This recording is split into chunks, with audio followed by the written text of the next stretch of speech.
In November of that year, the second year, I decided to continue Heavy Duty to go on for another season after season 2 was done. So I thought, well, since we're going to go on for another year and we still got time, why not do a Christmas special?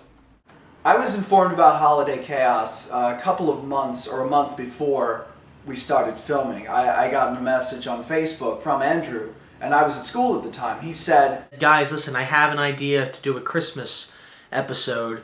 When I heard that we were doing another episode for the season, a Christmas special, it kind of, I don't want to say took me by surprise, but it was kind of like just unexpected.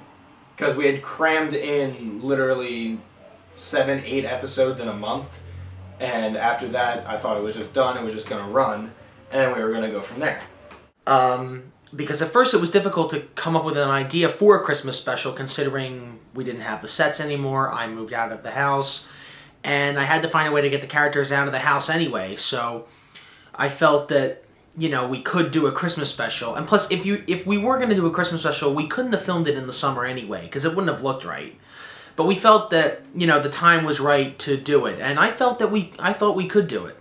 We must have filmed in 3 to 5 separate locations on that, including on the road itself. Rest your hand, right?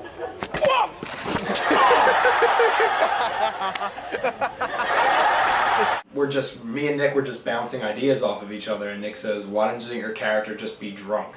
Captain Jack will get you high tonight and take you away to that lonely island. And it's honestly probably one of my favorite episodes. It gets my character out of just what was Joe's room. It gets Toby out of the house that you see him in, and it kind of brings all the characters together. We never really did a lot in the first 2 years because we were always in one location. Dan was always in the bedroom. Mike was always bossing me around, and I was always complaining about it. And we did that for 11 episodes, except for Holiday Chaos. We did it a little bit in Holiday Chaos, but we added more to it. And that's why I think Holiday Chaos was the best one. Not because it was a Christmas special, but because it was, I felt that was the beginning of the show, in a way. It wasn't with the pilot, it wasn't with the new boss. I think it started with that episode. No! Oh!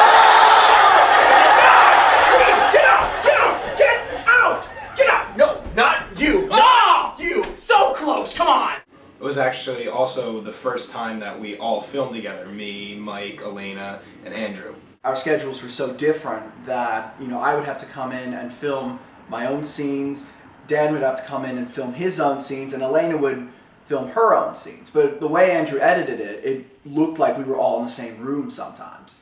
But with Holiday Chaos, we all actually got to be in the same room, and it was just such a treat to be able to work with Dan and Elena and Andrew again. It was great. And we're in Allentown. The catchphrase, "and we're in Allentown," even though that was such a little part of, not even on the original episode, but on the bloopers itself.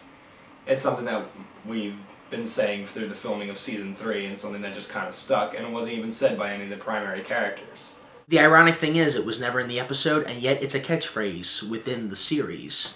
At that point, we hadn't had the house that we'd been filming at because it had been sold over the summer. So we had to go to a different location, which was a little bit farther away. But it was worth the drive, because once we got there, and we had to negotiate a little bit with different areas of the house, filming-wise. But once we got in there, once we got set up, and once we started going, we just couldn't stop, really. When you go out on location, and I'm not saying the whole thing isn't shot on location, it is shot on location. I mean, my house where we filmed the show wasn't a set. It was a location in a way. But when you go, out in the streets to shoot stuff, it can be very frightening at times. It really can.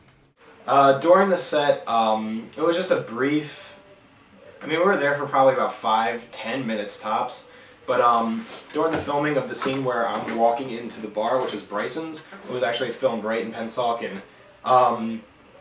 We had packed up and ready to go, and an elderly man came walking out and asked what we were doing, and we were just like, oh, we're just filming something. We even said, like, just as a school project, because we thought at first it seemed like he had a problem with it.